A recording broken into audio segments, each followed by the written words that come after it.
All right, well, thank you all for being here.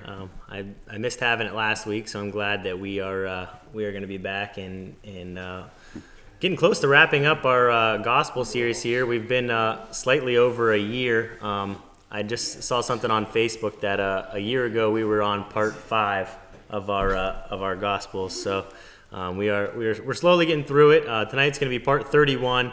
We're going to be talking about the 10 minas, or the 10 talents, and so what we're going to be seeing with that is how sorry, I got a little feedback here, but what we're going to be seeing with the 10 talents is a cool new take on it, that a kind of a version that I've never really seen in this parable before. And then hopefully, as long as things go pretty quickly, we're going to be getting to the triumphal entry tonight, and so I'm excited for that.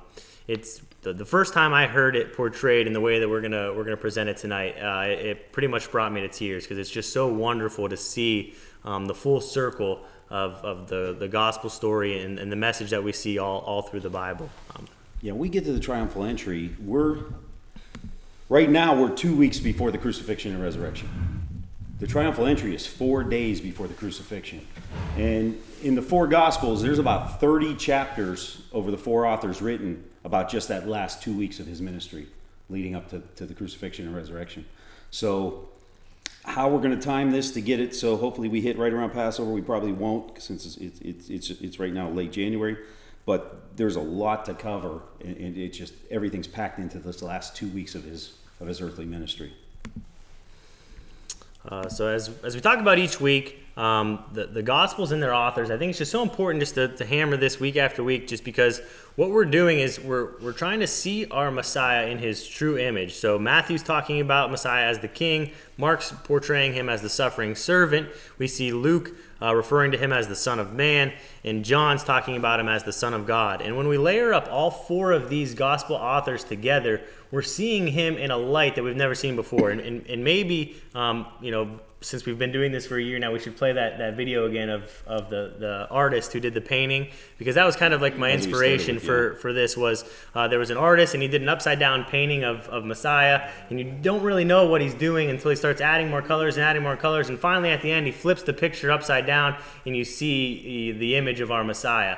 And so that was kind of like the inspiration for this, is because when we see, Matthew is a certain color, Mark's a certain color, Luke's a certain color, John's a certain color, and when we read them separately, we're missing bits and pieces of what our Messiah was, what his walk was, what his ministry was all about. But when we're layering them up together, we're really seeing his full image. We're seeing that picture like we've never really seen before.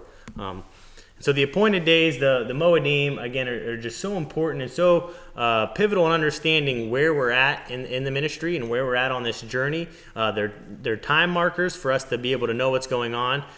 They're also awesome because he is attending these Moedim. He is attending the feast. He is talking about them. He is fulfilling them. We see in the spring feast with the Passover, unleavened bread, first fruits, and Pentecost. And as we're going to see when we get into the book of Revelation, he will fulfill the fall Moedim in his return.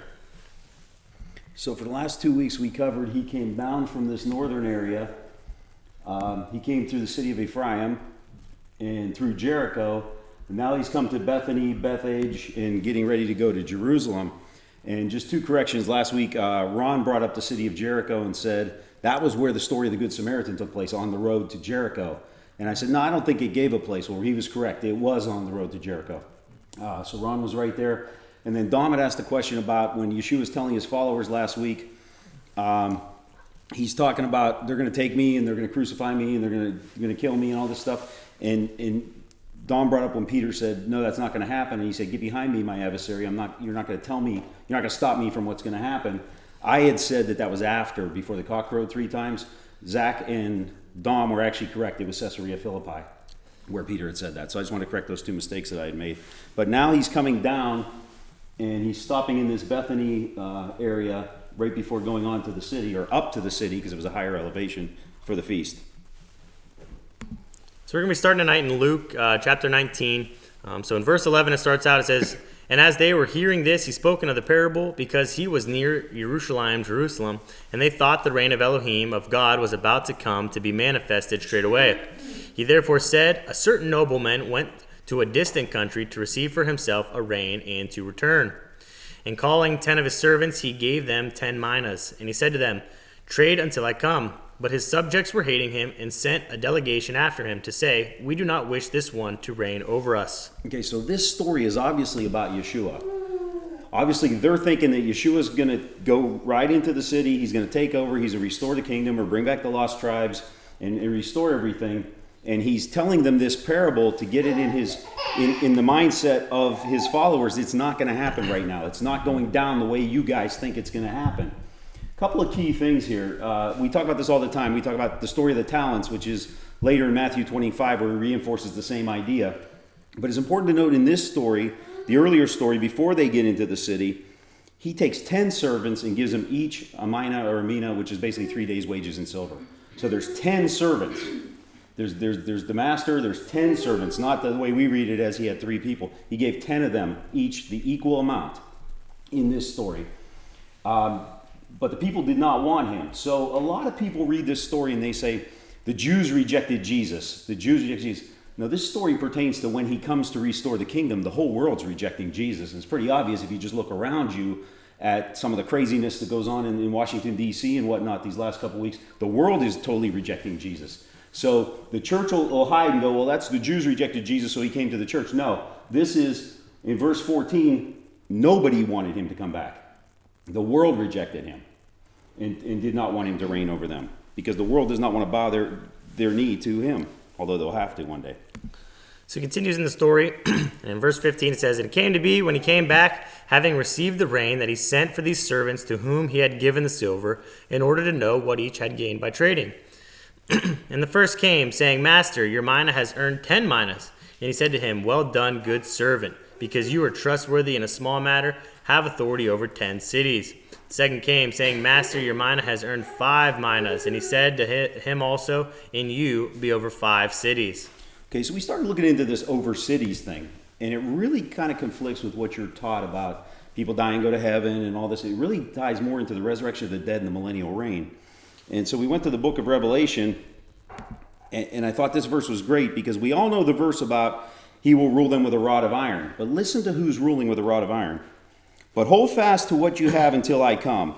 And he who overcomes and guards my works until the end, to him I shall give authority over the nations, and he shall shepherd them with a rod of iron, as the potter's vessels shall be broken to pieces, as I have also received from my Father. So who is really going to rule with a rod of iron and shatter the pieces? We're always taught that's a description of Yeshua. But Yeshua is clearly saying, whoever keeps my commands and guards my kingdom, I'll give them the rod of iron as my Father has given it to me, and they will rule over the nations. So people who are a lot smarter and a lot more learned and studied in the scriptures probably understand this a little bit better than I did. But seeing this connection for the first time was really eye-opening to me because we talked before about with reigning with him as kings and as priests and how we will have authority to reign. It says those who are in the resurrection. Well, he's making this correlation right here in this parable directly to what we're seeing here in Revelation 2. And again, in verse 26, just to point out, we talked about this in our Lost Sheep series, but he who overcomes, he who endures, that is a description exactly of Israel. That is a description of Jacob. So if you remember him wrestling with the angel, and he endured all night. It said the angel touched his hip, and his hip was out of socket. His hip came out of place. But still, no matter the pain that he was going through, he still overcame, and he endured to the end. He endured all through the night in order to become Israel. And that was his change. And that's what we see here. And that's the same theme we see throughout Scripture, that those who are going through the trials, those who are going through the tribulations, and those who are overcoming, and also guarding his works, guarding his instructions, guarding his commands, those are the ones who have authority to reign in the millennium. And that's what we're seeing here in Revelation. And that's what this parable is tying back to. And reading it with new eyes again, this was really something that was pretty eye-opening to us. Yeah, because he's trying to tie into his followers' minds that this is how the kingdoms have come in. Not the way you're thinking, but this is the way the kingdoms have come in. And of course, nothing in the book of Revelation is not quoted somewhere else. So if you go to Psalms 2, Psalms 2:6, it says, But I have set my sovereign on Zion, in my set-apart mountain. I inscribed for a law. Yahweh has said to me, You are a son, my son. Today I have brought you forth. Ask of me, and I will make the Gentiles your inheritance, and the ends of the earth your possession. So he's basically saying, I will make those out of covenant your inheritance, all the way to the ends of the earth will be your possession. Break them with a rod of iron, dash them to pieces like a potter's vessel. And now be wise, O sovereigns, be instructed, you rulers of the earth, serve Yahweh with fear and rejoicing and trembling. So that's what he's tying it back to. He's tying it back to the Psalms here, but it all goes into that idea of Yeshua giving his authority to his taught ones to rule during the millennium. And I think, the one thing that I just want to keep, harping on week after week after week is how awesome it is that the Torah, the prophets, the New Testament writers, they're all writing with the same theme. It's not how something was during the times of the Torah, and then something kind of new and different during the times of the prophets, and then our Messiah comes along and there's something completely new again. It's the same thread going throughout. And when we throw in these gold slides, as we're going to be doing, tying in these other scriptures that aren't part of this New Testament gospel series, but it just shows how interwoven all of these writings are, and how the same theme is being carried out throughout all of Scripture. So back to the theme, Yeshua's trying to make this point with his followers. Again, you go back to the book of Micah chapter 4, and he shall judge among many peoples and reprove strong nations afar off. They shall beat their swords into plowshares, their spears into pruning hooks. Nation shall not lift up sword against nation, neither teach battle anymore. Well, that's obviously when. That's at the end. That's when everything's in peace and he's back. But each one shall sit under his vine and under his fig tree. We've talked about this before. That means learning the Torah. When the Bible talks about being under your vine or under your fig tree, you're learning the instructions of God with no one to make them afraid. So this is obviously the time of peace. This is the time when all that's happened. For the mouth of Yahweh of hosts has spoken. Now here's the key. For all people shall walk each in the name of his mighty one. But we will walk in the name of our Elohim forever and ever. That never made any sense to me. And I looked it up in the Hebrew. And it says, in the name of his mighty one, it uses the word Elohim with a small e, meaning mighty ones. So it's a good translation here. But how are we each walking in the name of a mighty one when it sounds like false god worship?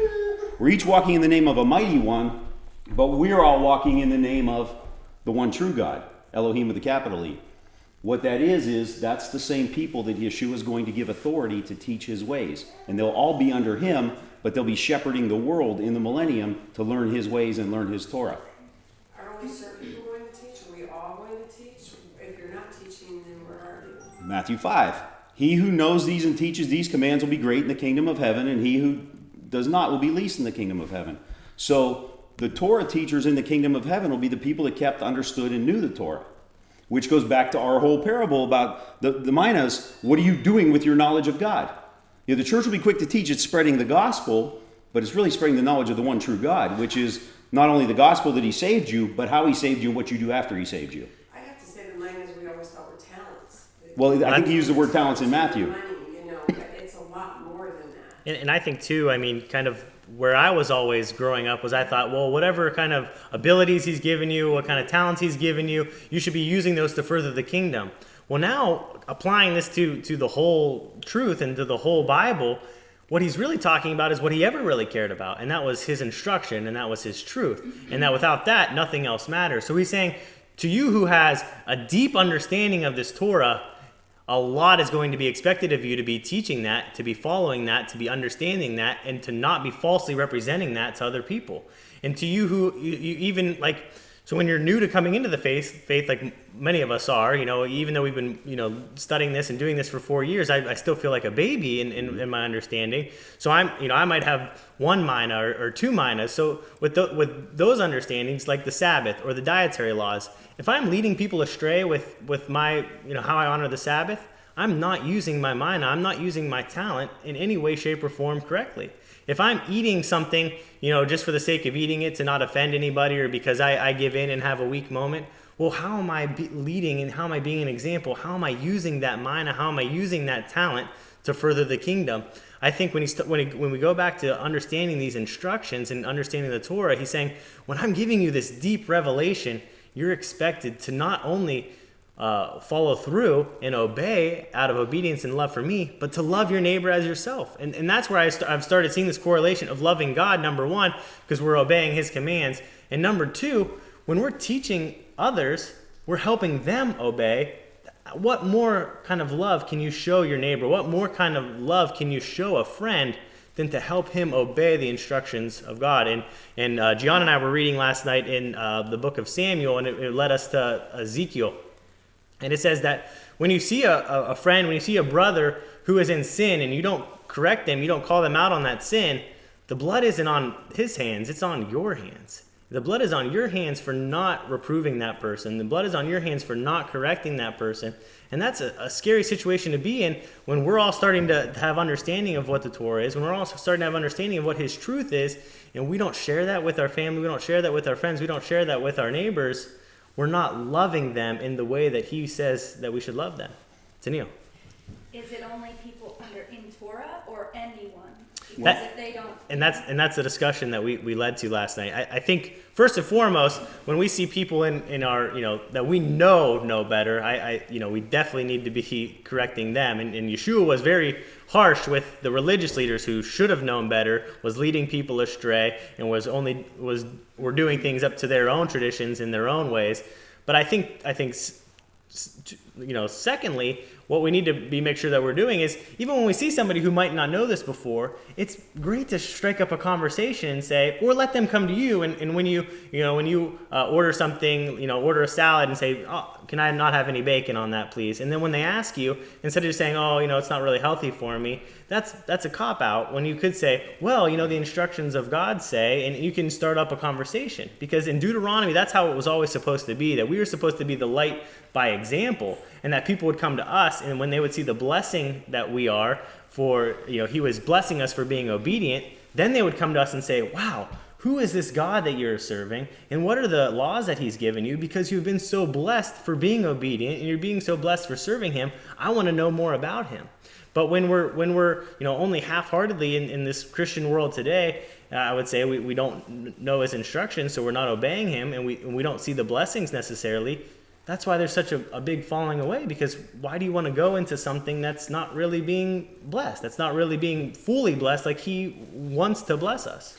It's about ambassadorship. It's the violation of the first commandment. The first commandment is don't take the name of God in vain. Taking the name of God in vain is not cursing and using God's name in your curse word. Taking the name of God in vain is saying, I represent the God of the Bible and not acting the way he tells you to act.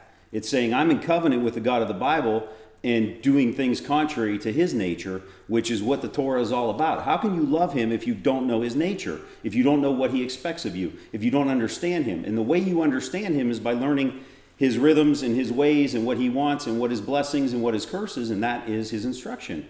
So this is all about ambassadorship. It's all about taking God's name in vain. And he says in John, he says, he that says he knows him and does not keep his commandments, he is a liar. So when I go out and I say I represent the God of the Bible, I have to be very careful, because it's all about the ambassadorship and what I'm portraying the God in the Bible as. And with this lawless nation we live in, and this lawless church we go to, and the lawless generation we are, we don't represent what he stands for, yet we claim to. And that's a lie. You're breaking the first commandment. You're not representing God as God represented himself when you make it up as you go along because of the desires of your own heart, which we're all guilty of. All right, off the tangents. I feel like I just got scolded. So do I. I feel like I got scolded. Okay, so Isaiah chapter 2. Again, this same idea of what's going to happen in the millennium. This is the word that Isaiah, or Yeshayahu, the son of Amos, saw concerning Judah and Jerusalem.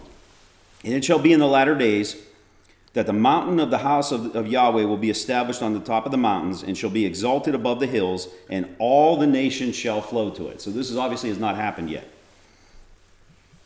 And many people shall come and say, come, let us go up to the mountain of Yahweh, to the house of the Elohim of Jacob, and let him teach us his ways, and let us walk on his paths. For out of Zion comes forth the Torah, the word of Yahweh from Jerusalem.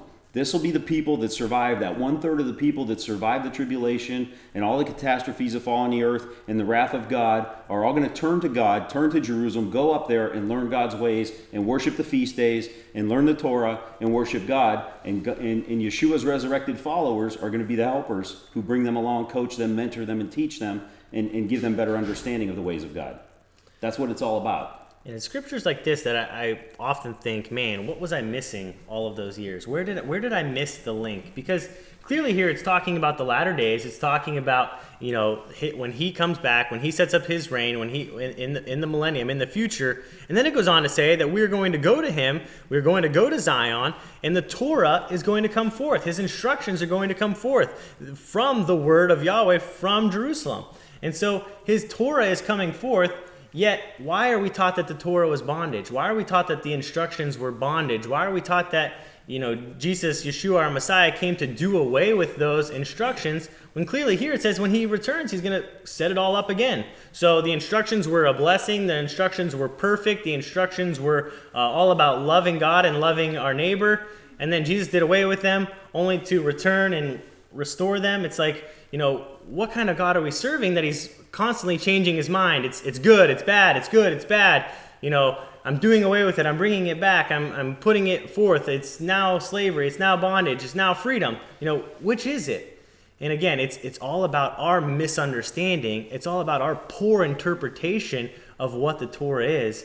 If we read from Genesis to Revelation with no bias, with no theology, with our own mindset, we're going to see that the Torah was always blessing, and it was given as instruction, as guidelines, and as a way to love God with all of our heart. He says, I know that you're not going to be able to do it on your own. So here's some guidelines for how to love me with all your heart, because that is what I want. And I know you want to do it. So if you follow these ways, this is how I want to be loved, and this is how you are to love others. And when we see it in the light of how it was truly meant to be, I think it's just such a beautiful and more deep understanding of why he gave them to us. So when you see Matthew 5 and he says, he who teaches these to men and does them will be great in the kingdom, and he who does not will be least in the kingdom, that's what that means, is all of this theme that we've been going over. And this theme's kind of contrary to anything anybody hears or interprets, because of the idea that there is no the resurrection of the dead, you never come back down to earth, you're always in heaven and all of that, which is totally unbiblical. It's something that came about years later. So does anybody have any questions or comments about that? Is it confusing? Does it make any sense? I know it's different than what most people see in the Bible, or the snippets are taught. All right, back to Luke. So in verse 20 it says, and another came, saying, Master, here is your mina, which I kept laid up in a handkerchief, for I was afraid of you, because you are a hard man.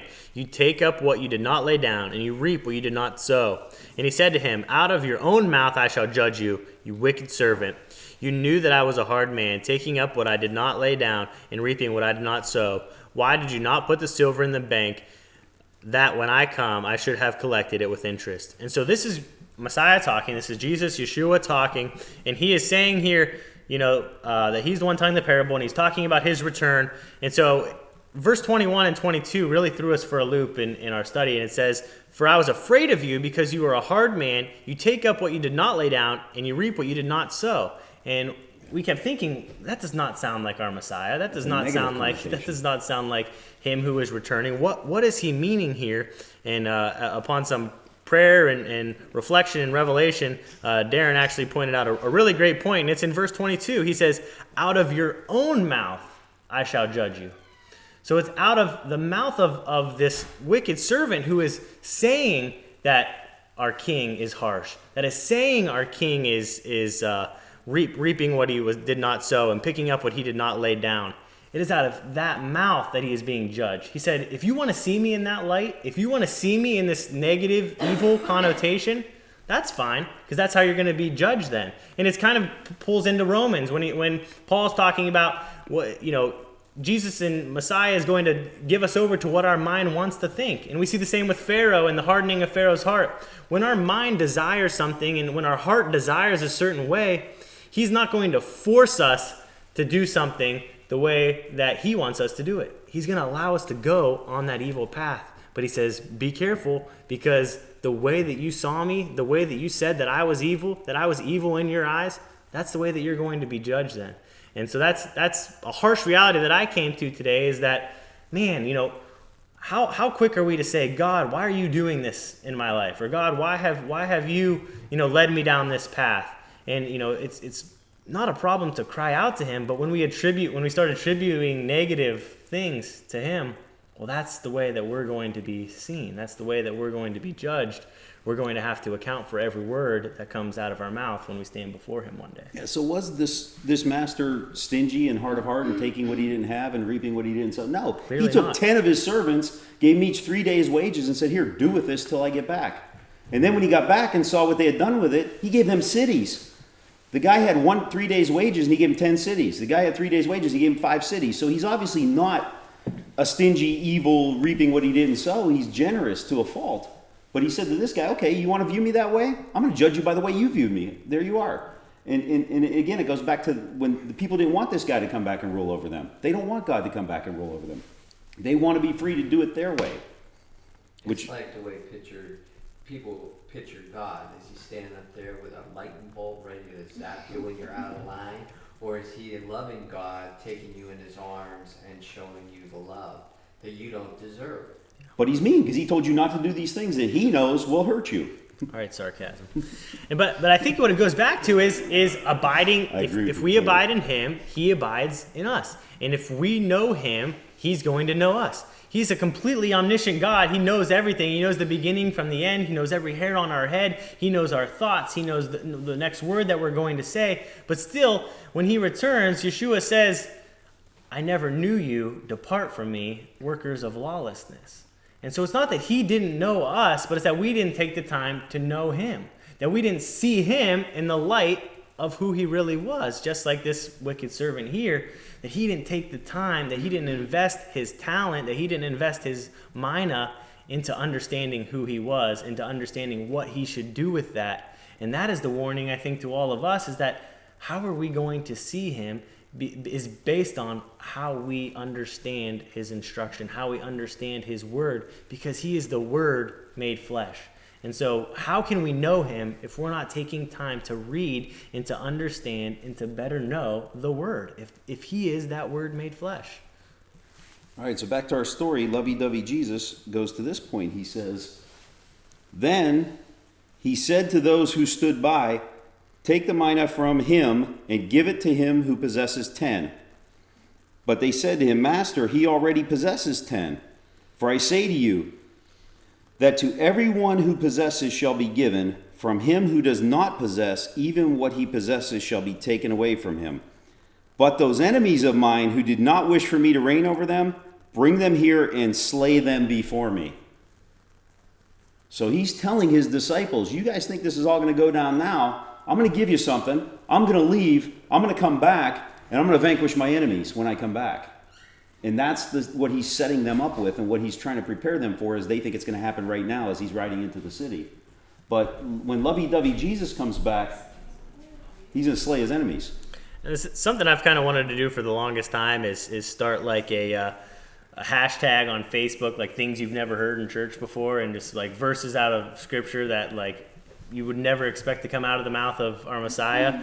What about this one? But those enemies of mine who did not wish to reign over them, bring them here and slay them before me. I mean, that, he's coming back as a righteous judge. He's coming back to make sure that death, that sin, that lawlessness is completely done away with and eradicated forever. He wants to completely wash that clean. He wants to atone for that sin that is against his instruction. Now, a couple of weeks from now, we're going to hit this in Matthew. Later on, he tells them about his return again, and they're talking about when will you come back, when will you whatever. And he says, for as lightning comes from the east to the west and shines, or lightning comes to the east and shines in the west, so also shall be the coming of the Son of Adam. For wherever the dead body is, that is where the eagles are gathered together. A lot of versions it says vultures. So he's basically saying, it's a way of saying when I come back, they're all done. Anytime he says, look for the vultures, look for the carcasses, the vultures gather. And immediately after the stress of those days, the sun shall be darkened, the moon shall not give its light, stars will fall from the heaven, the powers of the heavens shall be shaken, and then the sign of the Son of Man shall appear in the heavens, and then all the tribes of the earth shall mourn. They shall see the Son of Man coming from the clouds of heaven with power and much esteem, with his full authority. And he shall send messengers with a great sound of a trumpet, and they shall gather together his chosen ones from the four winds, from one end of the heavens to the other. So again, he's going to tell them this story again right before the crucifixion. He's trying to set them up for what his return is going to look like. because they're still thinking he's going to force his hand now and he's going to do something in this lifetime, and he's doing it in another lifetime. He still has to pay the ultimate sacrifice. So I know we covered this a few weeks ago when we talked about the testing the pre-tribulation rapture, but here in verse 29 we see, we mentioned this before, but it's always important to point out, it says immediately after the distress, immediately after the tribulation of those days, then he's sending out his angels to collect his elect. So there's going to be tribulation. We talked about this in our Sabbath study this week, that just like the Israelites went through some of the plagues before there was separation, there's going to be trial, there's going to be tribulation in the latter days that his people are going to have to go through. And so do not be deceived, like many will, when, tribulations and trials come, that there is going to be a period that we're going to have to endure. Because again, Israel is all about those who endure, those who overcome, those who cling to the seat of Yeshua and follow him through all of that trial and tribulation. All right, back to Luke. Read that. So in Luke 18, in verse 35 says, "And it came to be that he was coming near Jericho, that a certain blind man was sitting near the way, begging. And hearing a crowd passing by, he asked what it meant. And they reported to him that Yeshua of Nazareth was passing by. And he cried out, saying, Yeshua, son of David, have compassion on me. And those going before were rebuking him that he should be silent. But he was crying out much more, Son of David, have compassion on me. And he continues saying, And Yeshua stopped and commanded him to be brought to him. And when he had come near, he asked him, saying, What do you wish me to do for you? And he said, Master, to receive sight. And Yeshua said to him, Receive your sight. Your belief has saved you. And immediately he received his sight and was following him, praising Elohim. And all the people, seeing it, gave praise to Elohim. All right, pretty cut and dried story. Now, Matthew tells the same exact story at the same time in his gospel, but Matthew talks about two men sitting by the road. So there is a difference there. I want to point that out. Again, Luke talks about things after the fact. Matthew was a witness to a lot of this, but Matthew says too. Yes, John? Don't you kind of wonder, here's this guy, he's blind, okay? Now, he can't see Jesus. How does he know that Jesus is there? You ever think about that? Well, it I does think say he here- called out to the How crowd. did he know that that was Jesus, and how did he know to say what he said? Well, If here, somebody hasn't said something to the certain blind man. yeah. Well, I here mean, it says, doesn't in say hearing a crowd it's- passing by, he asked what was going on, and then they reported to him saying, It's Yeshua of Nazareth coming. So the reason he knew was because of the commotion that was taking place, and then he called out to the crowd, who then told him it's Yeshua who is But he had coming. never seen Yeshua do a miracle because he was blind. So Right, he had heard he about him, never but he had never saw seen him. And then he said he cried out, Yeshua, Louder. son of David. How did he know he was son of David? Well, because the Messiah was Messiah, son of David, because they believed that the Messiah was going to be from the lineage of David, and the Messiah was going to restore the kingdom, the Messiah was going to bring back the lost tribes, and the Messiah was going to assert his authority over the land. And so that's what they're all thinking. The So- title of his So that's why they wanted him to shut up. Because So this- he was saying, this is the Messiah. Right, this is what's stirring up this frenzy, because as we're going to find out pretty soon with these religious leaders, and as the high priest prophesied a while ago, better for one man to die than all of us, they're afraid this guy's going to cause a big problem, because the people, and he wasn't the first one, the people would always get behind somebody and prop them up as, this must be him, this must be the Messiah, this must be the one. But this guy's hitting all the signs, he's doing all the miracles, he's healing the blind, the deaf and dumb are speaking, everything's going like clockwork, and the people are really scared, those in authority, because he's going to upset things, and if he doesn't win, the Romans are going to come down on us twice as hard, which they did in 70 AD. And so that's why the religious leaders are really in a tizzy right now. Don't you think when he said master, when he called him master and he said, you have faith, Mm-hmm. like he acknowledged who he was. Oh, here's the man. Everybody's saying, "Shut up!" and he's screaming louder. Right. I know you're the master. Save me. Let's do that when we go to a restaurant. So just want to point out the discrepancy in Matthew. Matthew talks about two men. Mark tells the exact same story. As they're leaving Jericho, he was taught once, and there were a man named Bartimaeus. So this is where we get the word blind Bartimaeus from, or the name blind Bartimaeus. So Mark tells the same story, but he gives the guy the name Bartimaeus. Now again, Mark and Luke were not there, but how Mark had this detail, I don't know. Matthew was one of the 12. Luke came by and wrote years later. So, but there is that little bit of a discrepancy in the story. Now, is it a translation error? Is it a discrepancy? Is it a point of view? Were there two guys and one of them happened to be Bartimaeus? I don't know, but I just want to point that out to you guys so we're not just force-feeding all this gospel stuff and not pointing out where there are discrepancies or any any differences. All right, so moving on is a pivotal point in the story. It's going to be the first of the year. And again, the timeline that we are following, the calendar that we are following, is using the sighting of the new moon to begin the month and the barley being ripe to begin the year. So when in the land, when the barley was ripe and the moon was new, meaning that you sighted the sliver, was when the year was beginning. And so this was starting, and we see Passover being in the first month of the year. So this is, again, is starting the path to the Passover, the time of the death, burial, and resurrection of our Messiah. And this date was set with software. They figured out when the moon would have been sighted in the spring at that time, and when the barley would have been ripe. But remember our timeline here. Leviticus says when the barley is ripe in the land and the moon is new, you are to count 10 days, you are to select a lamb. On the 14th day at sundown, you slaughter the lamb, and that kicks off the Feast of Unleavened Bread. So this is a very important time. If he does die on Passover, as we're believing, we're taught, and the scripture says, we're 2 weeks away from his death right here at the first of the month. So things are really going to ramp up in the next 2 weeks. And so just to back up the story a little bit, when they would go out and they would select the lamb on the 10th day, they would inspect it for those 4 days, just to make sure during that 4-day period that they could not find any spot or any blemish on that lamb before they slaughtered it for the Passover lamb, because it was so important to find the very best lamb of your flock to make it that slaughtering, to make it that offering for the Passover lamb. And we're going to see how this fits into the timeline of Yeshua and how he is our Passover lamb and how perfect it's going to fit the story in the gospel timeline of the tradition and of what was being passed down from Leviticus, and what had evolved from that. So just to reiterate, Bethlehem is about 3 to 5 miles north. The lambs are raised in Bethlehem by Levites. A group of Levites are shepherds, and they raise the lambs. So more than likely, when he was born in Bethlehem, the first shepherds that came to him were the Levites who raised the Passover lambs. But every family would have their own Passover lamb, and you would tie your lamb up outside your house, and your neighbors would come by and inspect it to see if your lamb had blemish. But the high priest would pick the lamb for the people, and he would leave and come back in the eastern gate with his lamb over his shoulder. They would tie it to the temple, and people would inspect it for 4 days before the Passover began, and that would be the last lamb slaughtered, was the lamb for the people. And it was only a year old. And it had to be a year old, which is why this ministry, according to our timeline, lasted about a year.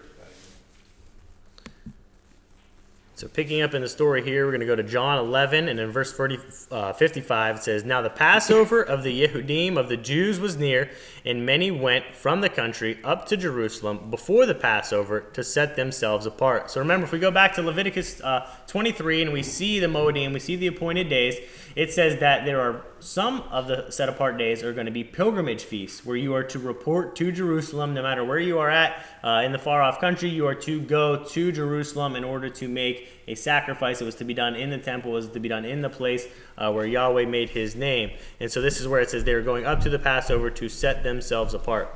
And it says, "And so they were seeking Yeshua and spoke among one another, standing in the set apart place. What do you think? Is he coming to the festival at all?" And both the chief priests and the Pharisees, 2 witnesses, had given a command that if anyone knew where he was, he should disclose it in order for them to seize him.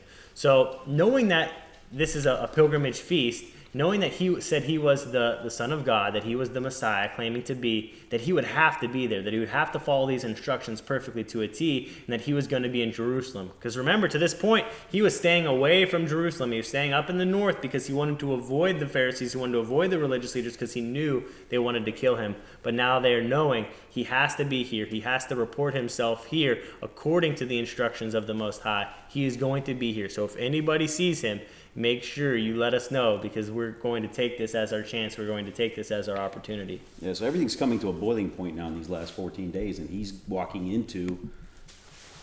walking into a trap. But they've got him because according to the Torah, he has to be there for the feast. So continuing, John 12 says, "Accordingly, Yeshua, 6 days before the Passover, came to Bethany, where Eleazar, or Lazarus, who had died, whom he raised from the dead." So again, giving a timeline, giving a place. He's in the north, he's coming down through Bethany, and he's going to be coming into Jerusalem now for the feast. So do you want to read the Matthew account? Yeah, we can read Matthew. And when they came near Jerusalem, and he came to Bethphage at the Mount of Olives, then Yeshua sent 2 taught ones, saying to them, Go into the village opposite you, and straightway you shall find a donkey tied, and a colt with her. Loosen them and bring them to me. And if anyone says whatever to you, you shall say, The master needs them, and immediately he shall send them. And all this took place that it might be fulfilled that was spoken by the prophet, saying, Say to the daughter of Zion, See, your sovereign is coming to you, meek and sitting on a donkey, even a colt, the foal of a donkey. And the taught ones went, and having done as Yeshua ordered them, they brought the donkey and the colt and laid the garments on them, and he sat on them. And so we're going to see here that this is tying into Zechariah 9. And in verse 9 it says, Rejoice greatly, O daughter of Zion. Shout, O daughter of Jerusalem. See, your sovereign is coming to you. He is righteous and endowed with deliverance, humble and riding on a donkey, a colt, the foal of a donkey. So every single thing that he is doing throughout his ministry is fulfilling prophecy. Everything that he is doing, he is not taking a step that is not lining up with what the Creator has planned and what the Creator has outlined through his Torah and his prophets. And we've been seeing that week after week, that everything he's doing is walking perfectly in accordance with that Torah and what the prophets are writing about him. And so again, this just backs up, this story here about him riding in on the colt. Yeah, this is another thing that blows my mind when these nitwits who think they're so smart say, well, the Bible was reverse engineered and they made it up after the fact and they fit all these things in. You can't go pick all these scriptures, these remote scriptures that nobody ever reads, and plug them into his life. It's truth. It's from God. There's no way this could be made up, that he did these things that way, unless he did, and they knew he did because they were looking for him to do it, because that's what the scripture said he would do. Exact same story here. Just a point, he came near Bethphage, which we just read, and Bethaniah. Bethphage or Bethany or Bethphage, it means house of figs. Or house of early figs, and Bethaniah or Bethany means house of figs. So that's just what those areas were called that he was coming upon. So Luke gives that kind of a marker there. Same exact story though. Then we go to Matthew 26. So continuing here in our gospel story, it says, And when Yeshua was in Bethany at the house of Simon the leper, a woman came to him having an alabaster flask of costly perfume, and she poured it on his head and sat at the table. So one of the things we just wanted to point out real quick, that they were at Simon the leper's house. This must have been somebody that he healed at some point in his ministry that just isn't taken note of, because they wouldn't be at a leper's house if he still had leprosy. Okay. Because according to the Torah, he would have had to be unclean and set apart and quarantined until that was healed. So this was probably somebody that he had healed. Again, this is just speculation on our part, but it would make sense, according to everything that is taking place, that this was probably somebody that he had healed at some point. So it says in verse 8, And when his taught ones saw it, they were much displeased, saying, To what purpose is this waste? For this perfume could have been sold for much and given to the poor. However, when Yeshua noticed it, he said to them, Why do you trouble the woman? For she has done a good work toward me. For you always have the poor with you, but you do not have always. For in pouring this perfume on my body, she did it for my burial. Truly I say to you, wherever this good news is proclaimed in all the world, what this woman has done shall be spoken of also, to her remembrance. And as a Catholic who knew nothing about the Bible, I knew about the woman who poured the perfume on his feet. So this woman has been definitely remembered every time the story was told.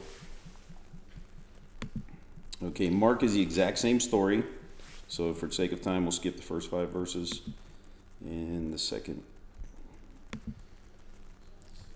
Okay, in John, it says they were at supper, and it names the woman as Martha, who is Lazarus' sister, is the one who did this and put the perfume at her feet. Verse 4, John always pointed out Judas Iscariot or Judah, who betrayed him. So John says, Then one of the taught ones, Judah from Quorith, the son of Shimon, who was about to deliver him up, said, Why was a perfume not sold for 300 denarii and given to the poor? So the other gospel writers say that all the disciples were in a tizzy. John's poking at Judah or Judas, saying that he's the one that brought up, why wasn't it given and sold to the poor? And again, John wrote his gospel much later as an attack against Gnosticism that was creeping into the early believers. Okay, so Again, that's in, just yeah, the same 7 story through there. 11, we see the same story taking place. Yeah, so here's a couple discrepancies. You know, Matthew tells the story in Matthew 24. Timeline-wise, we were like in Matthew 26. That's after he tells the disciples in Matthew 24 about his coming, after the parable of the 10 virgins. So Matthew's time throws that story out of whack. All of the three authors, except for Luke, talk about this story. They say it takes place in Bethany. Mark and John say it was pure nard. Mark and John both give a figure of 300 denarii, or a year's wages.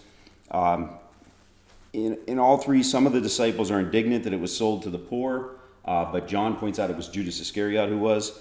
And Jesus mentions that's to prepare for his burial in all three stories. So again, he's trying to reinforce to these guys who still don't understand when he's kidnapped and taken away and beaten and tortured that he's going to die. They still don't seem to get it. And they all take place right around the time of his entry. So that's how those stories, there's just that discrepancy of Matthew where he puts it in his timeline. So this is where we're going to end tonight. And I don't even know if we're going to get to cover the whole thing. We're going for about 50 minutes now. But I put Palm Sunday here with a question mark because if we're following the timeline and we're following the death, burial, and the resurrection, and next week we'll put up we're going to put up a graph that shows the 3 days and 3 nights in the grave, and according to the gospel, what days these were to take place. According to the gospels we're going to see with the death, burial, and the resurrection, it had to be a Wednesday that he was crucified, put into the ground, and then 3 days and 3 nights. Therefore, if we're going back 4 days before Passover, when the lamb is selected on the 10th day, it wouldn't have been a Sunday, but it would have been a Saturday. It would have been a Sabbath day.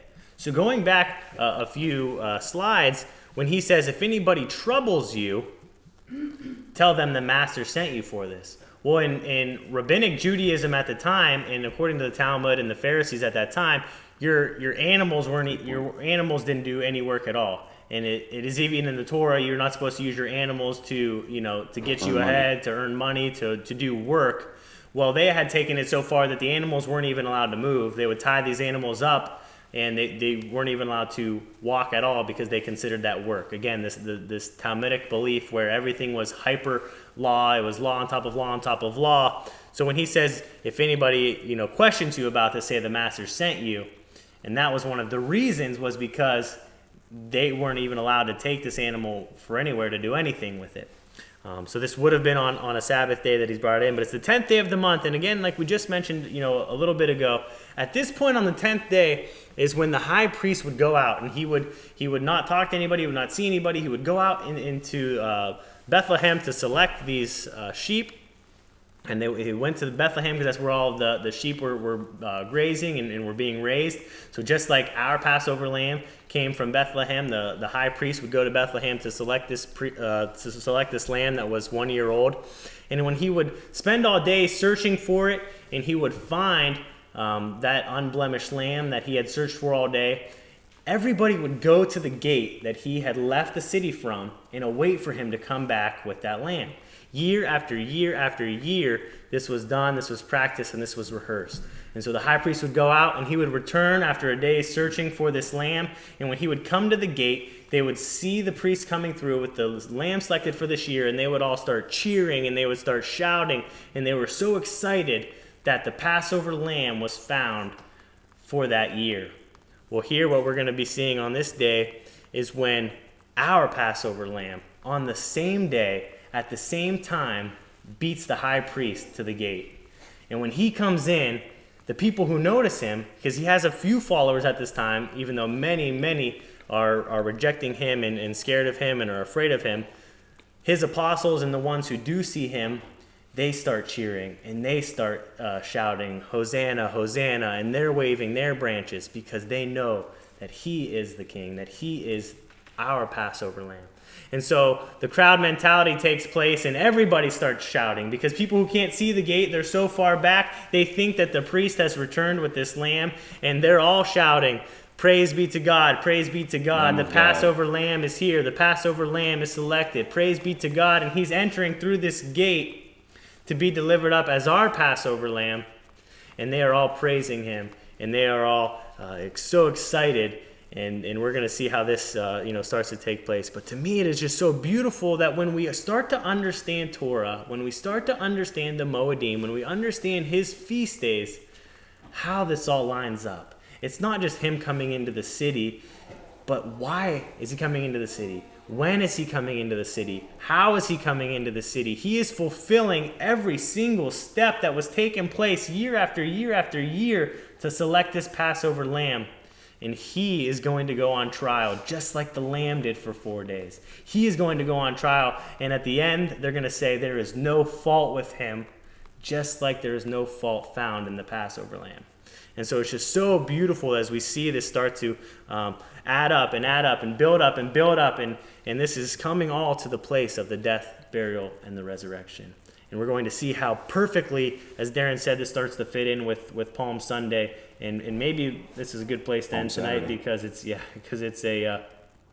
we have a few stories to tell, and it might be a good place to start. Yeah, it's a start good place to stop. So basically, we'll cover next week, that he's riding in, the crowd's going nuts, people are freaking out. Half the people don't even know why they're freaking out. They think it might be the high priest with the lamb, but it's Yeshua riding in on a donkey, and the religious leaders go ballistic, and they're yelling at his followers, shut these people up, stop. And Yeshua stops and he says, if I shut them up, even the stones will cry out. And traditionally the area this was the eastern gate, and there's a cemetery right there.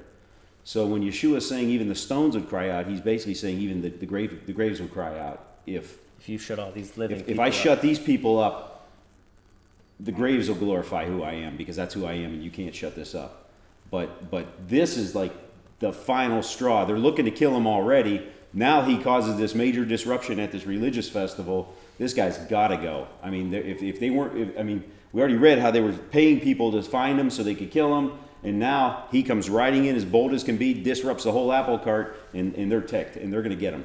They're going to get him now.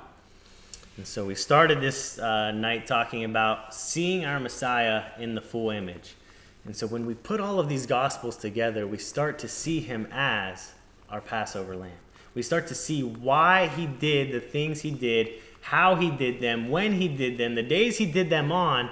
When we're not reading all the Gospels together, when we're not understanding the Moedim, we're not understanding his feast days, when we're not understanding how this all adds up, we're missing out on the beautiful picture that is him as our Passover lamb.